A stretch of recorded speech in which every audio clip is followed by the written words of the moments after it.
student who is being participant.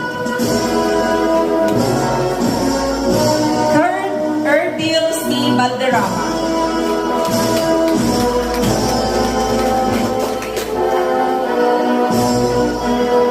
Division Schools Press Conference Elimination Phase Qualifier.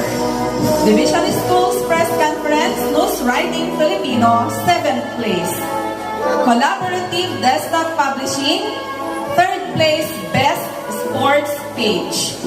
Division Science and Technology Fair, Science Skills and Olympics participant.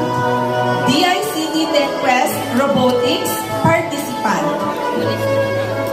DICT TechQuest Rubik's Cube, 8th place. Isipnayan Rubik's Cube, 8th place. Outstanding Performance in Filipino, Gino Alejandro Taguilon.